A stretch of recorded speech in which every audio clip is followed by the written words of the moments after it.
All right. How's everybody this evening? Uh, Welcome to the first thing you've never seen Forever a Podcast. I am Bosco. I'm flying solo tonight. Just a quick one. I was going to post something because today is a pretty cool day in music history. I actually recorded this. This is my second attempt because earlier I realized my microphone was off. Yay, go me. Um, so today, September 23rd, is big in Allman Brothers band history.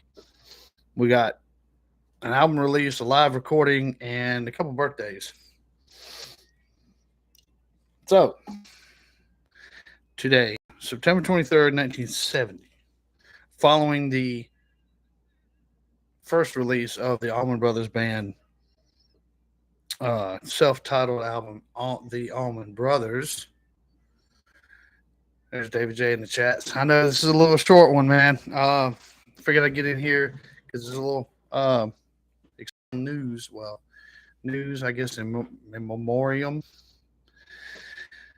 Uh, so following the Allman Brothers Band initial first self-titled album, the Allman Brothers Band, they released November of 1969.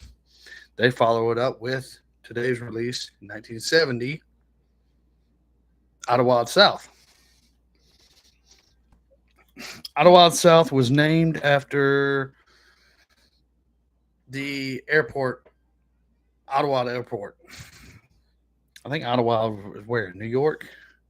I don't have a producer like all these other fancy podcasts do. I got to check my own stuff. Let's see. Idlewild, or maybe is it New York or Los Angeles? Anybody know? I know David J's right there.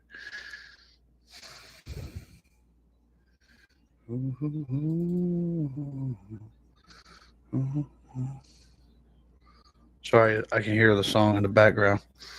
Ottawa Airport is now known JFK International Airport, Queens, New York. So it's in New York.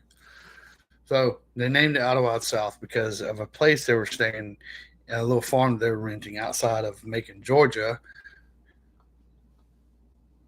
All the traffic that was coming in and out of the farm, they they named it Ottawa South. Well, they nicknamed the farm Ottawa South, but that's what they named the album name come from. This album, oh, I bumped my table with my knee. Ow. This album would actually give us a lot of songs that are very well known. Starting from the top, Revival, very well known song comes in on the second cut. Midnight Rider. If you don't know that one, then where have you been? Barry Oakley's only song that he actually sang, Hoochie Coochie Man. If you like get a kick out of some, it's a really good song. It's a really good song. It's a blues song. Um, Leave My Blues at Home follows up next. Don't Keep Me Wondering, which is a phenomenal song if you hear the live version. Uh, in Memories of Elizabeth Reed. It's about a 7 minute song and very fun to play if you know how to, if you I play by ear a lot. I just kind of pick up on the tune, what's going on with the song, and follow along with it or make my own, I guess ad lib to make up a lot of it. That's a really fun song to play.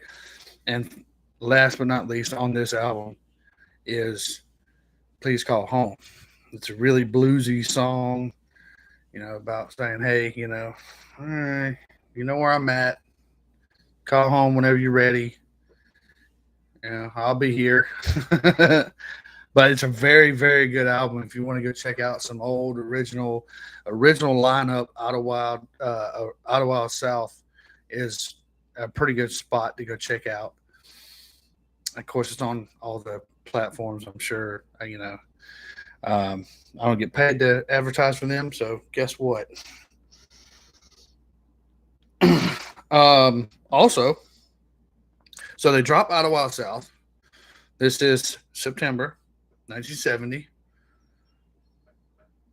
The same day, they're in New York at Uncle Bill Graham. If you don't know who that is, go check him out. Or that was, sorry, he's passed on. Uncle Bill Graham's Fillmore East. This is the night they start recording Fillmore East. And not only are they recording it for the next upcoming album, but they're also recording it on video, which is widely known. Majority of the videos that you actually see of the brothers, especially lineup with Dwayne and Dickie Betts and Butch Trucks and J-Mo and Barry Oakley and Greg. That's a lot of the videos that you see on, especially YouTube. That's from that concert at Fillmore East. There's a lot more of them that are kind of spread out there. I think there's some from the warehouse and um, other places, but it's kind of hard to find them. You got to really dig down. But so yeah, so that at the same time they drop out of Wild South, they're recording live at Fillmore East, and at the end, this is a little what they call it, Easter egg, I guess. At the end of Fillmore East, Dwayne says, "Hey man, we recorded this. This is gonna be our next album. You're all on it. We don't cut you no check, but you're there." Um, so that was in 1970, which live Fillmore East it holds a good place on my heart too. I have it. It's one of the first vinyl records that Mrs. Bosco bought me. Um, Matter of fact, there's live Fillmore East cover right there. I just got to play it in the background on my TV. So, and I didn't catch this yesterday because I was not really busy yesterday. I don't know what I was doing, but yesterday, happy belated birthday in heaven to one Kofi Burbaige. Kofi and his brother O'Teal were both players. Well, O'Teal ended up being a bass player for the Allman Brothers band. Kofi would step in, I think, every once in a while, but Kofi and O'Teal were largely part of the Susan Tedeschi and Derek Trucks band, the Tedeschi Trucks band, and I think Kofi helped out with the Derek Trucks band itself. Yeah, I know it's hard to keep up with. I'm sorry, but those, if you know the relation, Derek Trucks is the nephew of the original drummer of the Allman Brothers band, Butch Trucks. He's married to his phenomenal guitar player and wonderful singer, Susan Tedeschi. They ended up getting married in, I think, 99. Wasn't too long after they met. But anyway, so they get Kofi in their band, Tedeschi Trucks band, and he played the flute and the keyboard, and he was a great spirit guy. They wrote a couple songs. I know one song that they wrote for him after he passed away and after the funeral and everything, um, which you could really tell if you watch it and you know the history. Then it's like, I mean, of course, the way the song was written, it could easily be kind of implemented in any way. When you lose a family member or lost a loved one, um, I'd have to find it. And I'll actually post it, but the name of that song escapes me right now. So also today, 1948, Dangerous Dan Toler was born. Uh, he would have been 78 years old. I don't know much about Dangerous Dan, believe it or not. I know he was a guitar player for the Allman Brothers Band through a lot through the 80s. Him and his brother Frank were both part of the Allman Brothers Band, respectively. I'll look it up. Hang on real quick. How you doing tonight, David J? You working or just gambling? Thank you for joining in the chats tonight, and thank you for joining and being here last night during our live. So yeah, Dangerous Dan Toler.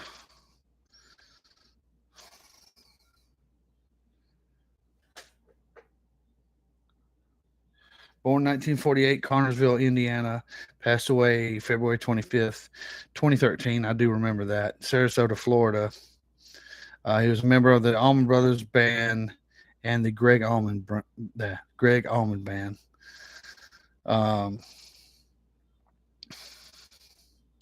He was, like I said before, he was phenomenal. I'm trying to remember what years. I think I just saw it. I passed right by it. Allman Brothers Band from 86 to 88. I thought it was longer than that.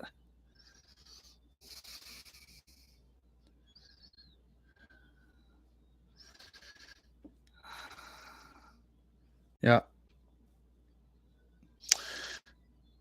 Dan and Frankie,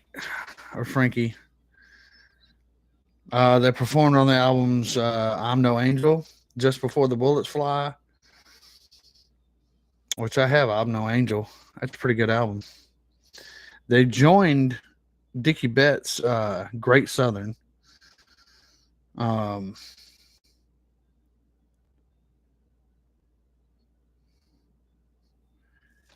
Dan was really into jazz. And, before, joining and leaving and joining back again with Great Southern with Dickie Betts. But yeah, so there's happy birthday to Dan Toler. Happy belated birthday to Kofi.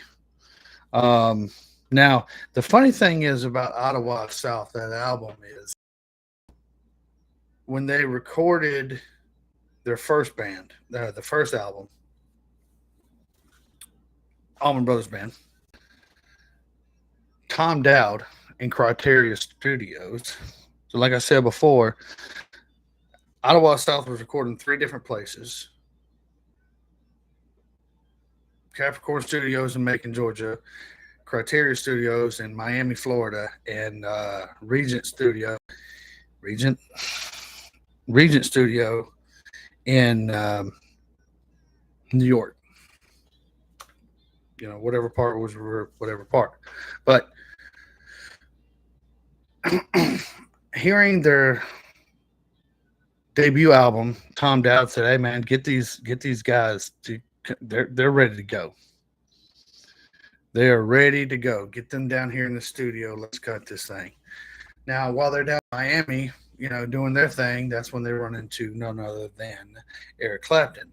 And if you know anything about Eric Clapton and the song Layla, that goes back in history, and everybody, it's one of the greatest love songs in my book, one of the greatest love songs ever written. Now, we ain't got to get into the whys, who's, and what's right now. We will later on how Layla came about. But I will say that Duane Allman had a big hand in changing that song in a big way, because the song Layla didn't have the da-da-da-da-da-da like it does, and it's very well known to sound like. Layla had a more laid back, more toned down blues-ish sound to it, if I'm not mistaken. I've heard it one time, and I was not, maybe I just wasn't really appreciative of the original cut. It's just me. But no. So because of Duane's genius, and Duane Allman was just like that. He's the one that got Wilson Pickett to cover Hey Jude. And Hey Jude at the time was cut by the Beatles, and it was still on the charts. And Dwayne goes, "Let's cut Hey Jude by the Beatles." So he goes. They all go down to Miami, and they're down in Criteria Studios, and or they're down there, doing their thing, and that's when hey man, can I come down here and watch? Because he knows that Eric Clapton's in town, and goes, well, come watch. I'll come down here and play. Hell, So when they finally get, Tom Dowd gets the guys, they get them in the studio, they put this thing down, and they start cutting their part of Idlewild South.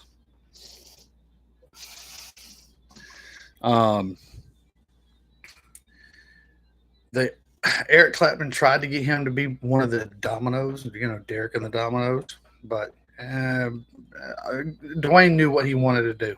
He had his own mindset. He knew what he wanted to do. So anyway, some way they get back up to New York, and they get back to Macon, Georgia, and then they put out Idlewild South. So thanks to Tom Dowd, thanks to all the gears in the all the different cogs in this gears, the gears in this whole setup, getting the thing going. Yeah, it's been a long day. But now I just wanted to give a shout out to Kofi and Dangerous Dan Toler and Idlewild South, Fillmore East. Y'all please go check those folks out. Please check us live every weekend on our YouTube channel. Follow us on Instagram and Facebook. Hear us on Spotify, iHeartRadio, Amazon Music, and let me know. Matter of fact, I got a email, foreverroadpodcast@gmail.com. I don't have my intro and outro on this live YouTube stuff. It's on a different platform, but thank you, David J, for being in the chats. Thank you for everybody else who's going to see this. I would not be here without y'all. Click like, share this video, share it to people that you know. Have them share it to people that they know. Hell, even if you don't know somebody, share it to them. Or if you somebody that you don't like, here, watch this. This moron running his mouth about music that's been 54 years ago. Thank you for watching. Click like, click subscribe. Until next time, brothers and sisters, I love y'all. The road goes on forever. Peace.